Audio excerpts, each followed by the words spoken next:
அறிவோம். அனைவருக்கும் நமஸ்காரம். தத்தாத்ரேயர் சாதுக்களினுடைய சங்கமத்தினுடைய சிறப்புகளை பற்றி பேசுகிறார். சாதுக்களினுடைய சங்கமம் தான் பரத்தினுடைய மேன்மையை அறிய செய்யும். அதனால் சாதுக்களினுடைய சங்கத்தை அடைந்தே தீர்வது ஒரு மனிதனாயிருப்பவனுடைய கடமை அப்படிங்கிற அளவுக்கு உபதேசிக்கிறார். அப்போது இவருக்கு இங்கே சாதுக்களினுடைய சங்கமம் எப்போ நிகழ்ந்தது? பரசுராமருக்கு சம்பர்த்த முனீந்திரருடைய சந்திப்பு தான் இந்த அளவுக்கு உண்டான உயரிய ஒரு சிந்தனையை இவருக்கு கொடுத்தது. அந்த 12 வருஷம் வீழ்நாட்டை கழிச்சதுக்கு அப்புறமா உலகின் போக்குகளை சிந்திக்கும் போது தான் இப்படி ஒரு முனிவரை நாம் பார்த்தோமே, அவர் அன்னைக்கு ஏதோ ஒன்று சொன்னது எனக்கு சரியாட்டு புரியலை. அப்போ நான் அதை உண்மையை தெரிஞ்சுக்கணும்னா இந்த மாதிரியான ஒரு சத்குருவை நாம் நாடினா மட்டும்தான் நமக்கு அதனுடைய உண்மை நிலையை நம்ம தெரிஞ்சுக்க முடியும். வேறு வழியே கிடையாது. ஏன்னா அன்னைக்கு அவர் அந்த ஒரு பகுதிகளை தான் உபதேசம் பண்ணினார்.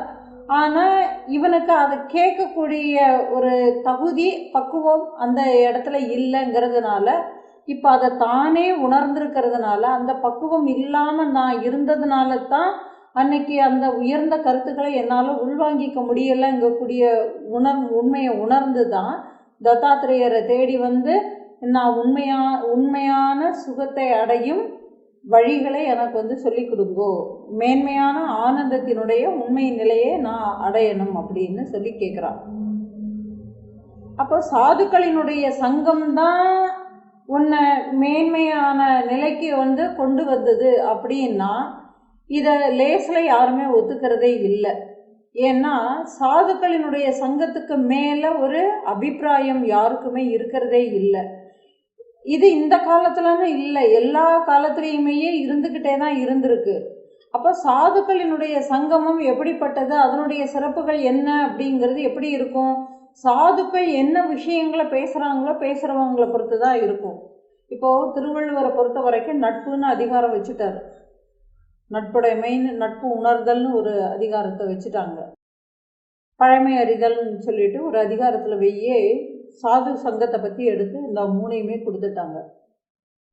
அப்போது நாம் எதனோட சேரறோமோ அதுக்கு தகுந்த மாதிரி நம்மளுடைய மனோபாவங்களும் நம்மளுடைய நம்மளுடைய செயல்கள் எல்லாமே மாறுது. அப்போது நாம் எப்படிப்பட்ட சேர்க்கையோடு நாம் இருக்கணும்னா, மேலான சிந்தனைகளை பேசக்கூடிய, உயர்ந்த கருத்துக்களை போதிக்கக்கூடிய, தவறுன்னு உண்டுமானால் சுட்டி காட்டக்கூடிய தைரியம் இருக்கக்கூடிய, இல்லையா, அந்த மாதிரியான உத்தம மனிதர்களுடைய சங்கத்துக்குள்ளே நாம் போய் இருக்கணும். அப்போ அந்த சங்கம் என்ன செய்யும் அப்படின்னா, அது நம்மளை மாற்றும் அப்படிங்கிறதுல எத்தனை பேருக்கு நம்பிக்கை இருக்குது? இல்லை, இல்லையா? அப்போ இதை உணர்ந்ததுனால, ஏன்னா இங்கே எல்லாமே என்னதுன்னா, தன்னுடைய மாணவனுக்கு சாது சங்கத்தின் மேலே ஒரு நம்பிக்கை வந்தால் மட்டும்தான் தான் உபதேசம் பண்ணக்கூடியதை கேட்க முடியும். தத்தாத்திரேயர் உபதேசம் பண்ணக்கூடியதை கேட்கணும்னா இப்போ இவனுக்கு எந்த ஒரு மனோபாவம் இருக்குன்னா, குரு கூடியவர் மகிமை பொருந்தியவராட்டி இருக்கிறார்னா, இப்போ அந்த மகிமை பொருந்தியவர் என்னை காப்பாற்றுவாருங்கக்கூடிய ஒரு நம்பிக்கை இருந்ததுனாலும் ஒரு சின்ன அளவு கூட அவர் சொல்லக்கூடிய வாக்கில் சந்தேகம் வந்துடக்கூடாது. இன்னைக்கு நிறைய பேர் நிறைய குருமார்களை சந்திக்கிறாங்க, நிறைய விஷயங்களை கேட்டுக்கிறாங்க. இப்போ உண்மையிலே நாம் ஒரு குருநாதர்கிட்ட போகும்போது நம்ம என்ன மனோபாவத்தில் போகிறோம்? ஏற்கனவே நிறைய விஷயங்களை நாம் தெரிஞ்சு வச்சுட்ருக்குறோம், இல்லையா? அதனுடைய உண்மை தன்மைகள்னு எனக்கு என்ன உண்மைத்தன்மைங்கிறத நான் எப்படி உள்வாங்கியிருக்கிறேனோ அதுதான் உண்மைத்தன்மைன்னு நான் நினச்சிக்கிட்டு அந்தந்த விஷயங்களோட நம்ம போய் குருநாதர்கிட்ட போய் நாம் ஒரு சந்தேகத்தை கேட்குறோம். நாம் கேட்ட மாத்திரத்திலவேயே நம்மளுடைய கேள்வியினுடைய ஆழத்தை அவர் புரிஞ்சுக்குவார்.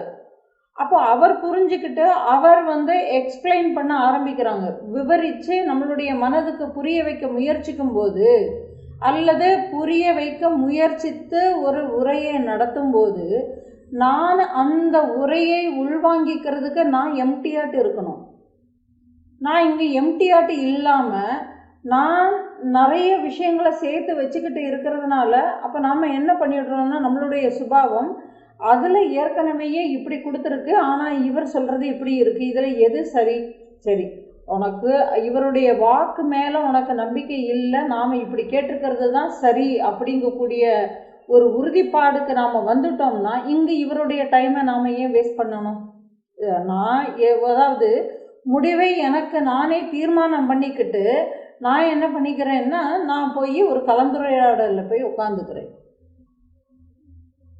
அப்போ கலந்துரையாடல்ங்கிறது என்னது? பரஸ்பரம் ஒருத்தருக்கு ஒருத்தர் கருத்துக்களை பரிமாறி உண்மையான கருத்துக்களை நாம் அலசி ஆராய்ந்து அந்த உண்மையே நாம் தெரிஞ்சுக்கிறது தான். ஆனால் இங்கே நான் டிசைட் பண்ணிக்கிட்டே போயிட்டேன் இதுதான் அப்படிங்கக்கூடிய முடிவோடு நான் அங்கே போயிட்டு அந்த கலந்துரையாடலில் என்ன பேசினாலுமே நான் என்னுடைய முடிவுலேருந்து மாற முடியுமா? முடியாது. இது நிறைய பேருக்கு மைண்டினுடைய பிளேயை புரிஞ்சிக்கவே முடியறது இல்லை. ஏன்னா அது ரொம்பவே கஷ்டம். ஏன்னா இந்த மனது எதையாவது ஒன்று பிடிச்சி வச்சுக்கிறதுக்கு ஆசைப்படுறதுனால இவங்க பிடிச்சி வச்சிருக்கிறதே சரின்னு சொல்லிட்டு அதுக்குள்ளவையே தான் நிற்க வைக்கிறதுக்கு அது அவ்வளவு முயற்சி பண்ணும். இதில் நான் என்னுடைய கொடுக்கப்பட்ட புத்தியினால் நான் தெளிவை அடையணும்னா நான் ஏற்கனவே கேட்டு வச்சிருக்கக்கூடிய அந்த விஷயங்களே உண்மையா பொய்யாங்கிறத நான் தெரிஞ்சுக்கணும்ல. அப்போது என்னுடைய கொடுக்கப்பட்ட புத்தியை வச்சு எனக்கு ஆராய்ந்து பார்க்கறதுக்கு தான் எனக்கு அந்த புத்தியை கொடுத்துருக்கே தவிர இந்த மனது எதை நினைக்கிறத பற்றி ஆராய்ச்சி பண்ணி அந்த மனது நினைக்கிற விஷயங்களை நடத்தி கொடுக்கறதுக்கு இங்கே புத்தி தரப்படலை. மனதினுடைய வழி செல்லும் புத்தி எப்போதுமே அது என்ன பண்ணும்னா ஒத்தையாரட்டையான்னு கொண்டு போய் விட்டுடும். புத்தியினுடைய தன்மையே எதையுமே ஸ்டடியாட்டி இதுதான் அப்படிங்கிறத சொல்லாது. அது ஒரு குழப்பத்தில் வச்சிருக்கிறோம், குழப்பத்திலவே தான் ஆக்கிறோம். எப்படின்னா நாம் ஒரு முடிவு எடுக்கிறோம். நான் ஒரு எக்ஸாம் எழுதுகிறேன், எக்ஸாம் நல்லா நான் ப்ரிப்பேர் பண்ணியிருக்கிறேங்கும்போது நான் ஒரு திடமான நம்பிக்கையோடு இருக்கும்போது புத்தி யோசிக்கும். என்ன யோசிக்கும்னா நான் சரியாட்டு தான் பண்ணியிருக்கிறேன், ஆனால் புத்தி பிளானிங் எங்கே போயிடும்? ரிசல்ட்டுக்கு போயிடும். நான் எக்ஸாமே எழுதலை, படிச்சிருக்கிறேன், ஆனால் அந்த புத்தி என்ன பண்ணும்? ஒருவேளை டஃப்பாட்டு கொஸ்டின் வந்தால் நம்ம என்ன பண்ணுறதுங்கிறத புத்தி சிந்திக்க ஆரம்பிக்கும். இது இயல்பு. அப்போது இந்த இயல்புகளை நாம் தெரிஞ்சுக்கிட்டா நாம் அதை எப்படி டியூன் பண்ணிக்கலாம்? இப்போது ஒரு ரேடியோ ஸ்டேஷனில் நிறைய சேனல் இருக்கும். அதை நம்ம என்ன சேனல் வேணுமோ அந்த சேனலில் நம்ம டியூன் பண்ணிட்டோம்னா அதில் உள்ள ஒளிபரப்பக்கூடிய அந்த ஒரு விஷயங்கள் நமக்கு கரெக்டாக கேட்கும், அதில் இடர்பாடுகளே வராது இல்லையா? அதே மாதிரி புத்தியை நாம் என்ன பண்ணணும்னாக்கா நல்லா டியூன் பண்ணி நாம் வச்சுக்கணும், ரொம்ப ஷார்ப்பாட்டு இருக்கணும். அப்போ அந்த ஷார்ப்னஸ் நம்ம அந்த தீட்டுறோம் இல்லையா? அந்த தீட்டுறது எங்கே தீட்ட முடியும்? நல்ல விஷயங்களை வச்சு தான் அந்த புத்தியை தீட்ட முடியுமே தவிர சுரசுரப்பான இடத்துல போய் தானே தீட்டுப்படுறோம். அதில் இப்போ நம்ம தீட்டும் போது அது வலிக்குதேன்னு சொல்லிட்டு கவலைப்பட்டா அந்த புத்திக்கு வலிக்குமே அப்படின்னு சொல்லிட்டு அந்த ஒரு கத்தியோ அல்லது அருவாளோ நம்மளுக்கு தீட்டும் போது அது வலிக்குமேன்னு கவலைப்பட்டா அது ஷார்ப்பாட் ஆகுமா? ஆகாது இல்லையா? அப்போ நாம் புத்திக்கு தெளிவு கொடுக்கும்போது அப்போ அந்த குழப்பங்கள்லேருந்து நாம் வெளியில் வரணும்னா சில உண்மைகள் நமக்கு புலப்படுறத நாம் ஏற்றுக்கணும். நிறைய பேருக்கு அந்த பயமே உண்டு. எப்படி நாம் அந்த உண்மையை நாம் ஜீரணிக்கவே முடியறதில்ல. இதனாலவே பாதி பேர் என்ன பண்ணிடுறாங்க, நம்ம புக்கில் இவ்வளோ காலம் இருந்துட்டோம்னா நம்ம இப்படியே நம்ம ஸ்கிப் பண்ணிடுவோம் அப்படின்னு ஒரு பய உணர்வோடவையே தான் காலத்தை கழிக்கிறவங்கள நம்ம பார்க்குறோம். இப்போ குருநாதர் என்ன பண்ணுறாங்க? இவருக்கு அந்த உண்மையை தெளிவுபடுத்தணும். எந்த உண்மையன்னா சாது சங்கம் தான் அது ஒரு பெரிய ஒரு பாக்கியம். சாது சங்கமம் கிடைக்கிறது பெரிய ஒரு விஷயம். அது அந்த சாது சங்கம் கிடைச்செடுத்துன்னு உண்டுமானா அந்த சங்கத்தை நான் பயன்படுத்திக்கணும். சாது சங்கம் சாதுக்கள் அவங்க ஞான விஷயங்கள் அவங்க பேசிக்கிட்டே தான் இருப்பாங்க. இங்கே யார் வந்தாலும் வரலையானாலும் பேசக்கூடியவங்க அங்கே அந்த விஷயங்களை பேசிக்கிட்டே தான் இருப்பாங்க. அப்போது நான் அந்த சங்கத்தில் நான் இருக்கிறேன்னா நான் அதை எவ்வளவு தூரத்துக்கு என்ன நான் பயன்படுத்திக்கிறேன், அந்த சங்கத்தில் இருந்து நான் என்ன பயன்படுத்திக்கிறேன், நான் என்னை எவ்வளவு தெளிவுபடுத்திக்கிறேன் அப்படிங்கிறது ஒவ்வொருத்தர் கையிலையும் தான் இருக்குது. அப்படித்தானே? ஏன்னா பரம கருணையோட சாதுக்கள் என்ன பண்ணுறாங்க, எல்லாருக்குமே அது போய் சேரணும், எல்லாருமே அந்த உண்மை பொருளை அடையணும், எல்லாருமே ஆனந்தத்தை அடையணும். என்ன ஆனந்தம்? வந்து போகிற ஆனந்தம் இல்லை, நிலையான ஆனந்தத்தை எல்லாருமே அடையணும். நிலையான சுகத்தை அடையணுங்கிறதுக்காக தான் எல்லா கருத்துக்களையுமே அவங்க பேசிக்கிட்டு இருக்கிறாங்க. உலக நன்மைக்கான அத்தனை விஷயங்களுமே அங்கே சிந்திக்கப்படுகின்றன. அப்படின்னு இருக்கும்போது அந்த சிந்தனைகளுக்கு உள்ள நாமளும் போய் என்ட்ராகும்போது நாம் அங்கே போய் வேடிக்கை பார்த்துக்கிட்டே உட்காந்துருந்தோம்னா ஏற்கனவே பல நாட்கள் பல வருடங்கள் வேடிக்கை பார்த்தே நம்மளுக்கு கழிஞ்சு போயிடுச்சு. அப்போ இனிமேலாவது நாம் அங்கே உட்காந்துருக்கிறோமே, இங்கே என்னத்தை தான் பேசுகிறாங்க, இது எனக்கு எந்த விதத்தில் பயனுள்ளதாட்டி இருக்குது, எனக்கு இது புரிய முடியலையா, ஏன் என்னால் புரிஞ்சுக்க முடியலை, அப்போ நான் இது புரிஞ்சுக்கிறதுக்கு என்ன வழி இருக்குன்னாவது கேட்கணும்ல. அப்போது இது எல்லாமே எதில் தான் முடியும்? சாது சங்கத்தில் மட்டும்தான் முடியுமே தவிர வேறு தனிப்பட்ட பிரயத்தனத்தினால என்ன முடியும்? நம்ம எங்கேயாவது போய் சிக்கிக்குவோம். தனியாட்டு நானே முயற்சிக்கிறேன். இப்போ நிறைய பேர் என்னன்னா, எனக்கு தேவையானது தானாகவே கிடைக்கும்னு சொல்லி பார்த்தீங்களா, நான் இந்த மாதிரியான விஷயங்களை கேட்டுக்கிட்டே இருந்தேன், எனக்கு யாரோ ஒருத்தர் எனக்கு அனுப்பி கொடுத்தாங்க, அப்போ கடவுள் எனக்கு வேணுங்கிறத கொடுத்துட்டாரு. சரி, உனக்கு கொடுத்துட்டாருல்ல, நீ அதை எவ்வளவு தூரத்துக்கு பயன்படுத்தின, அந்த பயன்படுத்தின அந்த விஷயங்கள்லேருந்து நீ என்ன தெரிஞ்சுக்கிட்ட, திருப்பியும் உலகாயதன விஷயங்களுக்குள்ளே தான் உனக்கு ஆசை போகுது, உனக்கு உலகாயதன நண்பர்கள் வட்டத்துக்குள்ளே தான் உன்னை இழுக்குதுன்னு உண்டுமானா நீ அதை கிடைச்சும் நான் அதை உதாசீனப்படுத்துறதுக்கு சமமாயிடுதில்ல, அந்த தெளிவு வரணும் இல்லை. அப்போது இங்கே என்னன்னா, எல்லாருக்குமே எல்லாமே கிடைக்கிது, ஆனால் எல்லாருமே அதனுடைய பயனை தெரியாமல் உதாசீனப்படுத்திடுறோம். அதனால தத்தாத்திரேயர் என்ன சொல்கிறாருன்னா, இந்த ராமன் பக்குவத்தில் இருக்கிறதுனால இவருடைய வாக்கை யாரோ ஒருத்தர் சாதாரணமாட்டு சொல்லிட்டு போகிற மாதிரி போயிடக்கூடாது. எப்படின்னா, ஏற்கனவேயே சம்பர்த்த முனிவர் இவனுக்கு நல்ல விஷயங்களை சொல்லியிருக்கிறாரு, சொல்லக்கூடிய விஷயங்களை வாங்கிக்கக்கூடிய பக்குவம் இவனுக்கு இல்லாததுனால தான் அவர் என்ன பண்ணியிருக்கிறாரு, தத்தாத்திரேயர்கிட்ட நீ போன்னு சொல்லி அனுப்பி வச்சுட்டாரு. புரியுதா? அப்போது அதே மாதிரி நாம் இவ்வளவு தூரத்துக்கு சொன்னதுக்கு அப்புறமும் இவன் அதையும் சரியாட்டு நம்பலைன்னா இனிமேல் இவனுக்கு வேற ஏது கதின்னு சொல்லிட்டு குருதேவர் என்ன பண்ணுறாங்க, அவன் மேலே ஒரு பரிதாபப்படுறாங்க, ஒரு அனுதாபம். என்ன அனுதாபம்னா, இவ்வளவு தூரத்துக்கு விசாரத்தினுடைய மேன்மை நிலைக்கு வரைக்கும் வந்துட்டு சடனாக என்ன பண்ணிடுவாங்க, கீழ்நிலைக்கு அவங்களாகவே இறங்கிடுறாங்க. எனக்கு இது புரியவே இல்லை, எனக்கு இது புரியவே புரியாது, புரியறதுக்குண்டான சக்தி இல்லைன்னு சொல்லிட்டு தனக்கு தானாகவேயே ஒரு கற்பனைகளை வளர்த்துக்கிட்டு அவங்க உலகியல் விஷயங்கள்ல தான் சுகம் இருக்குது, இதை நான் புரியலைங்கக்கூடிய கஷ்டத்தை விட எனக்கு இந்த உலக விஷயங்கள் பிடிச்சிருக்கேங்கக்கூடிய ஒரு சந்தோஷம் எனக்கு போதும்னு சொல்லிட்டு அங்கே போயிடுறாங்க.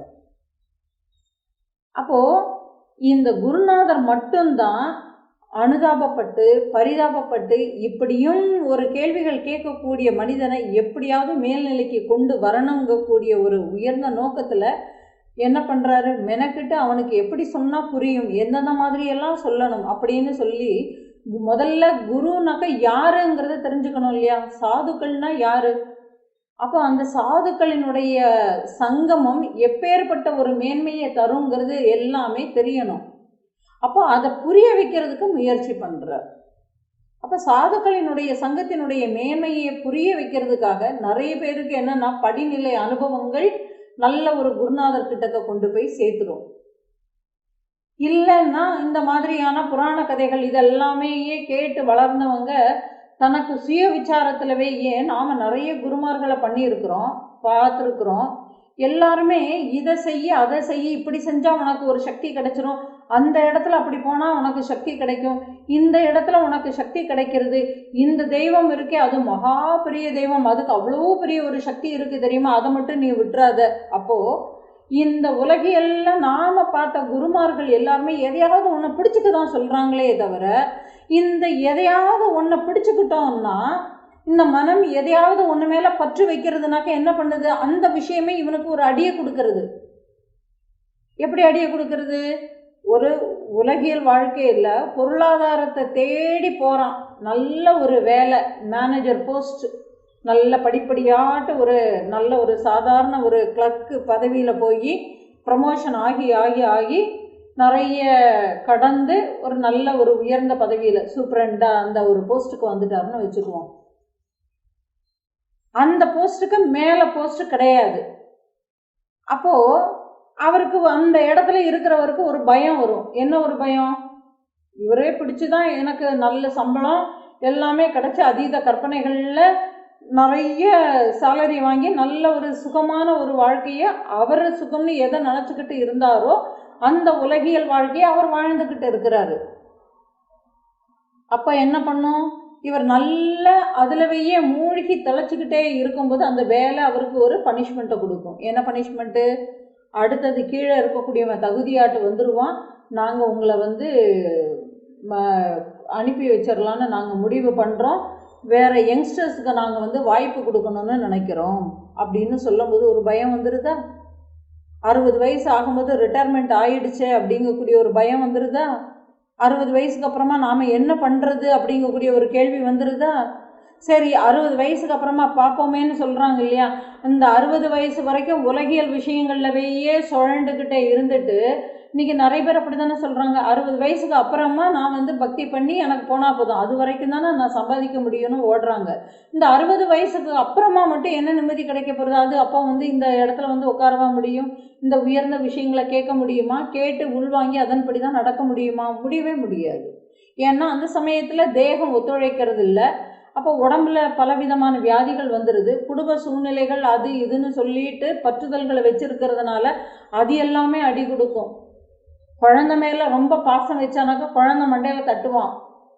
என்ன பண்ணுவான்? எனக்கு நான் சொல்லக்கூடிய வேலைகளில் நான் போக மாட்டேன், எனக்கு இந்த வேலை தான் பிடிச்சிருக்கு, நான் அதில் தான் நான் போவேன்னு சொல்லுவான். ஃபாரினுக்கு பறந்து போயிடுவான்.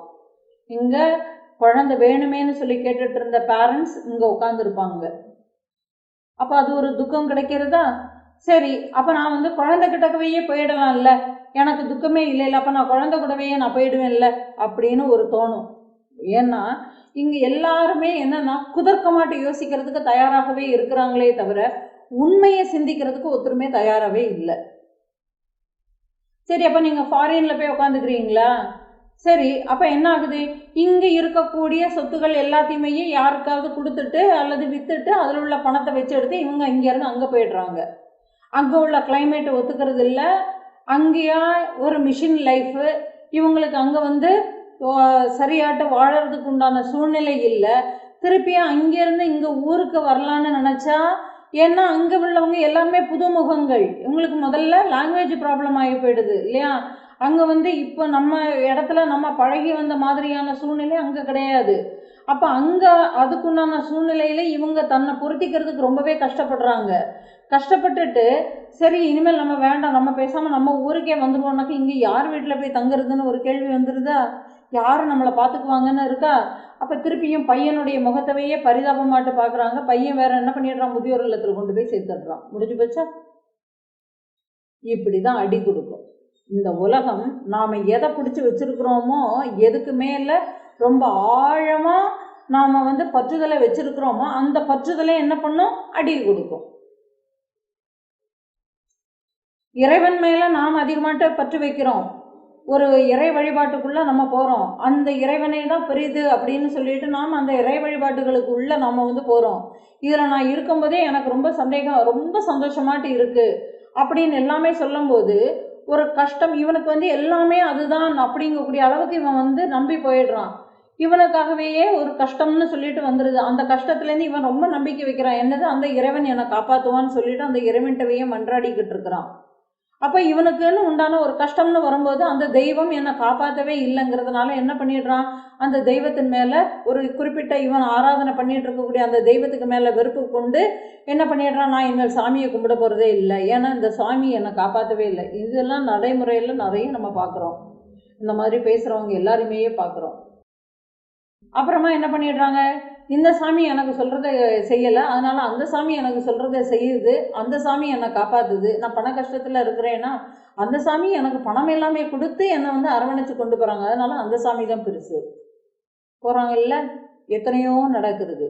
அப்போ இதில் என்ன தெரிஞ்சுக்கணும்னா, நான் இங்கே எனக்கு எதெல்லாம் சரின்னு சொல்லிட்டு நான் தீர்மானம் பண்ணி வச்சுட்டு இருக்கிறேனோ அந்த எண்ணங்களோடவேயே குருநாதர் கிட்டக்க நான் போய் போகும்போது குருநாதருடைய வாக்கு சொல்லும் போது நான் அங்கே என்ன பண்ணிட்டு இருப்பேன்னா, நான் ஏற்கனவே தெரிஞ்சு வச்சுட்டு இருக்கக்கூடிய அறிவுனால கொஞ்சம் விஷயங்கள் நான் வந்து புஸ்தகத்தை படித்து தெரிஞ்சிருக்கிறேன்.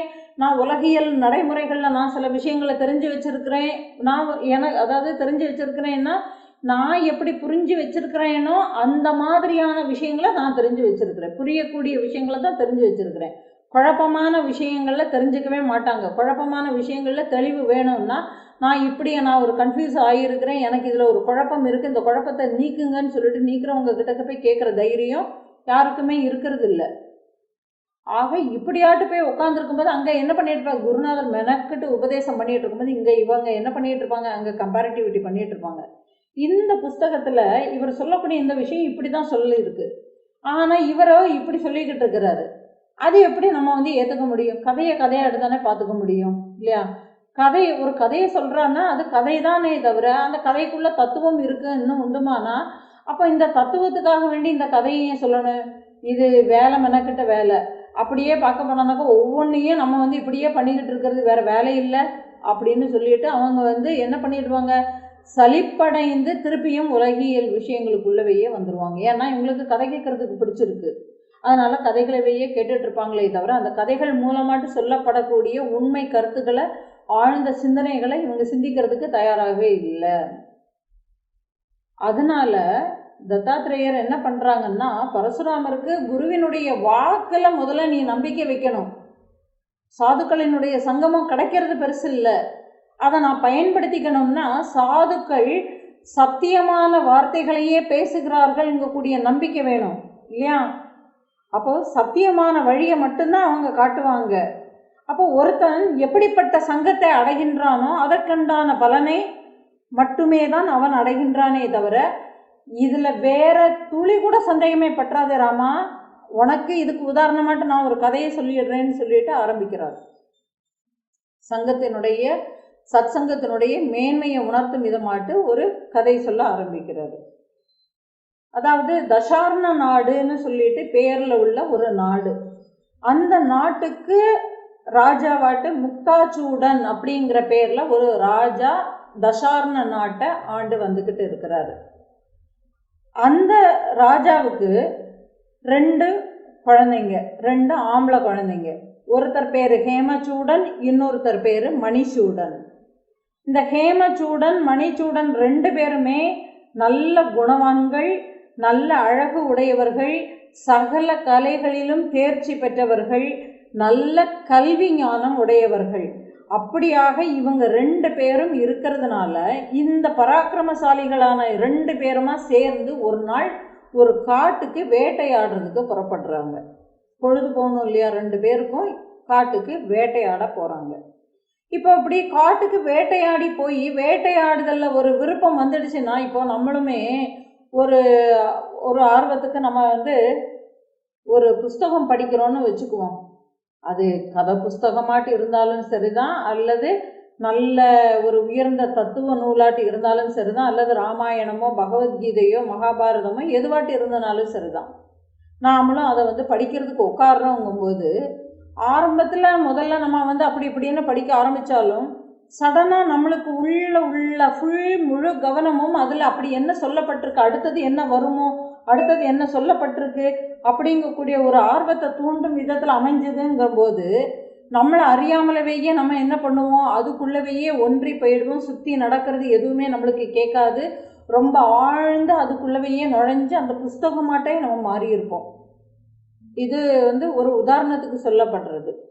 அதே மாதிரி காட்டுக்கு வேட்டையாட போன இவங்க அந்த வேட்டையாடிட்டு இருக்கக்கூடிய அந்த ஒரு ஆர்வம் மிகுதியினாலவேயே என்ன பண்ணிடுறாங்க, எல்லா மிருகங்களையும் கொண்டுட்டு அப்படியே நேர ரொம்ப டெப்த்துக்கு உள்ள போயிடுறாங்க. காட்டினுடைய அடர்ந்த பகுதிக்கு உள்ள போயிடுறாங்க.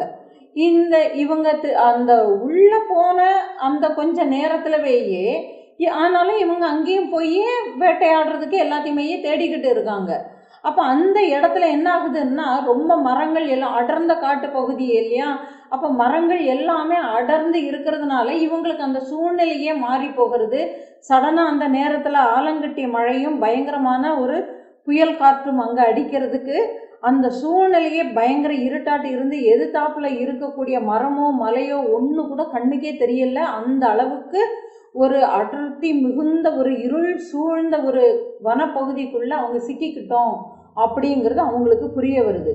அப்ப இவங்க என்ன பண்றாங்கன்னா, எங்கேயாவது ஒதுங்கிறதுக்கு இடம் இருக்கா அப்படின்னு சொல்லிட்டு எங்கேயாவது நம்மளுக்கு, ஏன்னா இவங்க காட்டுக்குள்ள வந்துட்டாங்க, இந்த அடர்ந்த இருட்டில இருந்து அவங்க வெளியில வரணும்னாக்க முதல்ல இந்த மழையும் இந்த காத்தும் நின்று சூழ்நிலை சாதாரண நிலைக்கு வந்ததுக்கு அப்புறமா தான் இவங்க வெளியில வரதை பத்தி யோசிக்க முடியும் இல்லையா? ஆனா இப்ப அதுக்குண்டானது இல்லை. முதல்ல இவங்க என்ன பண்ணணும், கரை ஒதுங்கிறதுக்கு ஒரு இடம் வேணும். அப்படிங்கிறதுனால இவங்க ஏதாவது ஒரு இடம் கிடைக்குமான்னு சொல்லிக்கிட்டு பார்த்துக்கிட்டே வரும்போது தூரத்துல ஒரு முனிவருடைய ஆசிரமம் தெரியுது. அப்போ அங்க அந்த ஒரு ஆசிரமத்தை பார்த்த உடனே, ஆகா நம்மளுக்கு தங்குறதுக்கு நம்மளுக்கு உண்டான ஒரு இடம் கிடைச்சிடுது அப்படின்னு சொல்லிட்டு இவங்க 2 பேரும் நேரா அந்த ஒரு ஆசிரமத்தை போய் பார்த்து, அந்த ஆசிரமத்துக்கு உள்ள அப்படி பார்க்குறாங்க. அந்த ஆசிரமத்துக்கு உள்ள ஒரு அழகான ஒரு பெண், பயங்கர தேஜஸோட ஒரு பெண் அங்க ஏதோ காரியம் பண்ணிட்டு இருக்கிறத பார்க்குறாங்க. உடனே இந்த ஹேமச்சூடன் என்னன்னா அந்த பெண்ணினுடைய அழகுல மயங்கி போயிடுறான். இவ்வளவு தேஜஸ்வியோட இருக்கிற அந்த காட்டுக்குள்ள இப்படி ஒரு பெண் எப்படி வந்தா? எந்த விதமான பயமுமே இல்லாம தன்னந்தனியாட்டு உட்காந்துருக்கா. ஏன்னா இவங்க 2 பேர், ஒருத்தருக்கு 2 பேர் இருக்கிறாங்க. இந்த 2 பேரும் அடர்ந்த வனப்பகுதிக்குள்ள இருந்து காத்தும் புயலுமாட்டு இருக்கு. அப்புறமா அவ்வளோ பெரிய ஒரு மழையும் வேற பெய்துக்கிட்டு இருக்கு. இந்த மழையிலிருந்து ஒதுங்கிறதுக்கு இடமே வேணும், நம்மளுக்கு பக்கத்துல இருக்கிறது ஒண்ணு கூட தெரியலைங்கக்கூடிய ஒரு பயத்துல இவங்க இருக்கிறாங்க. ஆனா இந்த காட்டுக்குள்ள, இந்த அடர்ந்த காட்டுக்குள்ள ஒரு பெண் தனியாட்டு இப்படி ஒரு ஆசிரமத்துக்குள்ள உட்காந்துருக்கு, ஒரு குடிசைக்குள்ள உட்காந்துருக்கிறதுன்னா பெரிய ஒரு ஆச்சரியம் இல்லையா? அது இவ்வளோ அழகான ஒரு பயங்கர ஒரு தேஜஸோட ஒரு பொண்ணு எப்படி ஒரு பயம் இல்லாம ரொம்ப சந்தோஷமாட்டு எப்படி அவளால இருக்க முடியறது அப்படிங்கக்கூடிய ஒரு ஆச்சரியத்தோட அந்த அழகினுடைய வசீகரமும் ஹேமச்சூடனும் அவன் மேல ஒரு மயக்கத்தை உண்டு பண்றது. அப்போ உடனே ஹேமச்சூடன் கேட்கவே ஆரம்பிச்சிடுறான், இந்த காட்டுல நீ எப்படி பயம் இல்லாம இருக்கிற? ஆமா, நீ யாரு? நீ தனியாட்டு இங்க இருக்கிறியே, உன்னுடைய பெற்றோர்கள் யார்? அப்படிங்கக்கூடிய கேள்விகளை கேட்டுடுறான். இவங்க இப்படி கேட்ட உடனே இவங்களுடைய நிலைகளை அந்த பெண் புரிஞ்சுக்கிறா. அந்த பெண் புரிஞ்சுக்கிறா, சூழ்நிலையை புரிஞ்சுக்கிறா. உடனே இந்த பொண்ணு என்ன பண்றா, அவர் கேட்ட கேள்விக்கு பதில சொல்லல. அப்ப உடனே என்ன சொல்றான்னா, நீங்க முதல்ல 2 பேருமே உள்ள வாங்க இளவரசர்களே அப்படின்னு சொல்லிடுறா. ஏன்னா தோற்றங்கள் பார்த்தாலே தெரியுது இல்லையா, ஒரு இளவரசருக்கு உண்டான ஒரு தோற்றங்கள் இருக்கிறதுனால குதிரையில வேற வந்திருக்கிறாங்க. அதனுடைய அடையாளங்கள் எல்லாத்தையுமே வச்சு இவ யூகிச்சுக்கிறா. அப்ப ராஜகுமாரர்களே உள்ள அமருங்கள் அப்படின்னு சொல்லி உள்ள கூப்பிடுறா. அப்போ விருந்தினர்களை உபசரிக்கிறது தவசீலர்களினுடைய கடமை ஆகும். அது ஒரு தர்மமும் கூட. விருந்தோம்பல்னு சொல்லிட்டு ஒரு அதிகாரமே வள்ளுவர் கொடுத்திருக்கிறாரு. அப்போ அப்பேற்பட்ட அந்த ஒரு தர்மத்துல நீங்க 2 பேருமே வந்திருக்கீங்க, அது எனக்கு ரொம்பவே சந்தோஷம் இருக்கு. முதல்ல புயல்ல சிக்கி பயங்கர சிரமத்தோட வந்திருப்பீங்க இல்லையா, முதல்ல இங்க 2 பேரும் இருந்து தங்கி இங்க உட்காந்து உங்களை நீங்க முதல்ல ஆசுவாசப்படுத்திக்கோங்க, முதல்ல நீங்க உள்ள வாங்கோ அப்படின்னு சொல்லிட்டு 2 பேருமே உள்ள கூப்பிட்டு 2 பேருமே ஓய்வெடுக்க செய்து, கொஞ்ச நேரத்துல என்னுடைய அப்பாவும் வந்துருவாங்க, நீங்க இருங்க, உங்களுக்கு நான் சாப்பிட்றதுக்கு ஏதாவது எடுத்து கொண்டு கொடுக்குறேன்னு சொல்லி கொஞ்சம் பழங்களையும் பழ ரசங்களையும் கொண்டு இந்த பொண்ணு கொடுக்குறா. இதை கொடுக்கும்போதே கொடுத்துட்டு ஹேமச்சூடனை பார்த்து, அவர் தானே அந்த ஒரு கேள்வியை கேட்டான் இல்லையா அந்த ராஜபுத்திரன். அப்போ அதனால சொல்றாரு, இப்ப இந்த அம்மா பேசுறாங்க, என்னுடைய பெயர் ஹேமலேகை, என்னுடைய பெயர் ஹேமலேகை, என்னுடைய அம்மா பெயர் வித்யாதரி, நாங்க இதுதான் என்னுடைய அம்மாவோடைய பேரு. என்னுடைய அம்மா ஒரு நாளைக்கு இந்த பக்கத்துல ஓடுது இல்லையா இந்த வேணா நதி, இந்த நதியில நீராடணுங்கிறதுக்கு ஆசைப்பட்டு அவ இந்த நதியில நீராடிக்கிட்டு இருக்கும்போது வங்கதேசத்து அரசன் சுஷேனன் அப்படிங்கக்கூடிய அரசன் இந்த நதியில தான் நீராட வந்தவன் என்னுடைய தாயினுடைய அழகுல மயங்கி என்னுடைய தாயினுடைய சம்மதத்தோடவேயே கூடி இருந்துட்டு அவன் போக்குல தேசம் போயிட்டான். அப்போ இந்த மோகத்தால மதி இழந்த என்னுடைய தாய் திரும்பி செல்வதற்கு, அதாவது அவளுடைய ஊருக்கு திரும்பி செல்வதற்கு வெட்கப்பட்டு வேற வழியே இல்லாம இதே ஆசிரமத்திலவையே தங்கி இருந்து என்னை பெற்றெடுத்து விட்டு என்னுடைய தாயும் சென்று விட்டாள். அப்ப என்ன இங்க இருக்கக்கூடிய சதா சிவபதத்தவையே சிந்திச்சுக்கிட்டு இருக்கக்கூடிய உலகத்தை வென்றவருமான மகாமுனி வியாக்கிரபாதர் என்னை பாதுகாத்து தயையோடு வளர்த்து வருகிறார் அப்படின்னு சொல்லி முடிக்கிறார். அப்போ நான் இவரை தந்தையாகவே பாவித்து அவருக்குண்டான சேவைகளை செய்து கொண்டு அவருடைய மகிமையினால தான் நான் இங்க பயம் இல்லாம இருக்கிறேன். அதனால இவருடைய தவ வலிமை இங்க மிகுந்து இருக்கிறதுனால, உத்தமமான எண்ணங்களே இங்கு சிந்திக்கப்படுறதுனால, துர்புத்தி கொண்ட தேவர்கள் அசுரர்கள் ஏன் வேற எந்த அசுர கூட்டங்களுமே இந்த ஆசிரமத்துக்குள்ள வரவே முடியாது. அவரை மீறி இங்க யாரும் வர முடியாது. அப்படி மீறி பிரவேசித்தார்கள் என்றால் அவர்கள் நாசத்தையே அடைவார்கள் அப்படின்னு சொல்லிடுறார். இந்த கருத்தை தான் ஆரம்பத்திலவேயே தேவ இயல்புகள் அசுர இயல்புகள்னு சொல்லிட்டு தத்தாத்திரேயர் பரசுராமருக்கு உபதேசம் பண்ணினாங்க.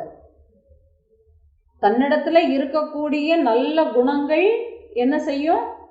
அசுர குணங்களை ஜெயிக்கும்.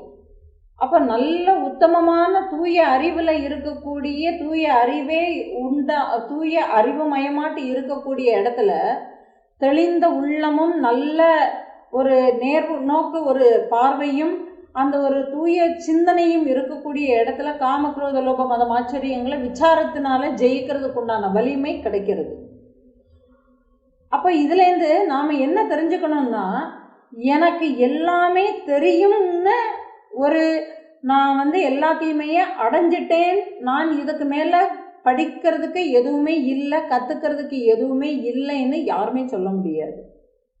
ஏன்னா இந்த தேகம் விழறது வரைக்கும் நாம விசாரத்தினுடைய நிலையிலவேயே நாம இருந்தால் மட்டும்தான் நாம அந்த தூய அறிவில் நிலை பெற்று இருக்க முடியும். இல்லைன்னா முடியாது. ஏன்னா அந்த விசாரம் எப்போதுமே இருக்கணும். இல்லைன்னா எப்போ வேணும்னாலும் இந்த உலகியல் விஷயங்கள் நம்மளை மதிமயக்கிறதுக்கு பார்க்கும். மனம்தான் மாயைங்கிறத பார்த்துட்டோம். மாயையினுடைய வலிமை அத்தகையது. ஏன்னா இவ்வளவு காலமாக நம்மளை அப்படி தானே புரட்டி போட்டிருக்கு. சிந்திக்கவே தோணவே இல்லை. சுகம்னு நம்பி தானே நம்ம போனோம். அது ஏன் துக்கத்தை கொடுத்ததுன்னு சிந்திக்கிறதுக்கு நாம் தயாராகவே இல்லை. அப்போது மீண்டும் மீண்டும் அதுக்குள்ளே போய் விழவே கூடாது. அப்போ விசார யுக்தி இங்கே மேலோங்கி இருக்கிறதுனால இங்கே எந்த அசுரர்கள் இங்கே நிற்க போகிறாங்க, இங்கே என்ன நடக்க போகிறது, இங்கே எல்லாமே மங்களமாட்டே இருக்குது அப்படின்னு சொல்லி ஹேமலேகை அந்த தவசீலனுடைய ஆசிரமத்தினுடைய மேல்மையான விஷயங்களை சொல்லி யாருக்கிட்டக்க ஹேமசூடன் கிட்டக்க சொல்கிறார். இப்போ இந்த ஹேமசூடன் இவளுடைய வாழ்க்கையில நடந்து இவ சொன்ன அந்த விஷயங்கள் எல்லாமே கேட்டதுனால அவளுக்கு மேல ஏற்கனவேயே அவளுடைய அழகுல மயங்கிட்டான் இல்லையா. முதல்ல அந்த அழகுனால ஈர்க்கப்பட்டு இவன் மதிமயங்கியே போயிட்டான். அதனால இப்ப இந்த கதைகள் எல்லாமே கேட்ட உடனே அவன் மேல ஒரு இரக்கமும் வேற வந்துடுது. அப்போ இவளுக்கு எப்படியாவது நம்ம ஒரு நல்லது செய்யணும்னா இவளுக்கு நாம வாழ்வு கொடுக்கறத விட வேற கதியே இல்லைன்னு இவனே தீர்மானம் பண்ணிட்டு அந்த பெண்ணு கிட்டக்கவையே கேட்டுடுறான். நான் உன்னை திருமணம் செய்து உன்னை நான் என்னுடைய வாழ்க்கை துணைவியாக ஏற்றுக்க நான் விரும்புகிறேன் அப்படின்னு சொல்லிட்டு அந்த ஒரு விண்ணப்பத்தை வச்ச உடனேயே அந்த பெண்ணும் என்ன சொல்லிடுறான்னா, இன்னும் கொஞ்ச நேரத்தில் என்னுடைய தந்தை இங்கே வந்துடுவார், அவர்கிட்டக்க நீங்கள் உங்களுடைய அந்த விருப்பத்தை கூறி அவர்கிட்டக்க நீங்கள் சம்மதம் பெறலாம் அப்படின்னு ஒரு வார்த்தையை சொல்லவும், அதே நேரத்தில் வியாக்கிரபாத முனிவரும் நேர ஆசிரமத்துக்கு உள்ள பிரவேசம் பண்ண இவருக்கும் முனிவர்கிட்டக்க நடந்த விஷயங்கள் எல்லாத்தையுமே ஹேமசூடன் சொல்லிடுறான். அப்போ உங்களுடைய மகளை எனக்கு நீங்கள் மனம் முடித்து வைக்கணும் அப்படின்னு சொல்லிட்டு அதனுடைய விண்ணப்பத்தையும் தெரிவிச்சுக்கிறான். இந்த விண்ணப்பத்தை சொன்ன உடனேயே அப்போ முனிவர் நினைக்கிறா, அப்போ இது இறைவனுடைய சித்தமாட்டு தான் இருக்கும். ஏன்னா இந்த காட்டில் இப்படி ஒரு ஆசிரமம் இருக்குங்கிறது வெளியில தெரியறதில்ல. ஒரு ராஜபுத்திரர் தன்னுடைய மகளை கல்யாணம் பண்ணிக்கிறேன்னு சொல்லிட்டு தேடி வராங்க. இப்போ இவருக்கும் ஒரு பெண் தன கூடவே இருக்கிறாங்கும் போது இந்த பெண்ணை பாதுகாக்கக்கூடிய ஒரு பொறுப்பை இவ்வளவு நாள் இவருக்கு இருந்தது. அந்த ஒரு பொறுப்பை இவர் திறம்பட செய்து முடிச்சாச்சு. இப்போ உரிய ஒரு வேலைன்னு வரும்போது இவர் என்ன பண்றாரு, அது இறை சித்தமாட்டே இருக்கட்டுமே, அதனால என்ன, நீ தாராளமா கல்யாணம் பண்ணிக்கோங்க, அனுப்பி விட்டுறாரு. அப்ப இவங்க 2 பேருமே நாட்டுக்கு வழி அனுப்பி விட்டதுனால ஹேமலேகையை மணந்து கொண்டு நாடு திரும்பிய ஹேமச்சூடன் தன்னுடைய அப்பா அம்மா கிட்டக்க நடந்த விஷயங்கள் எல்லாமே சொன்ன உடனே முக்தாசூடனுக்கு பயங்கர ஹாப்பி ஆகி போயிடுச்சு. தன்னுடைய மகனுக்கு ஒரு உயர்ந்த ஒரு நிலையில, அதாவது ஒரு தவசீலருடைய மகளவையே கல்யாணம் பண்ணி, அது பெண்ணும் ரொம்ப பேரழகியாட்டு இருக்கிறதுனால ஊரே விழா கோலமே பூண்டு இவங்க 2 பேரையுமே வரவழைச்சு இவங்களுக்கு ஒரு திருமண வைபவத்தை ஊரறிய நாடறிய ஒரு வைபவத்தை நடத்தி அரங்கேற்றம் பண்ணிட்டாரு. இப்படி ஹேமலேகையை திருமணம் செய்து கொண்ட இளவரசன், ஆனா எப்போதுமே இவன் தான் ஒரு அழகுல வயப்பட்டு விழுந்துட்டான் இல்லையா, அதனால எப்போதுமே தன்னுடைய மனைவியினுடைய அழகுலவையே மயங்கி அந்த வாழ்க்கையவையே ரொம்ப விரும்பக்கூடியவனாட்டு ஆயிட்டான்.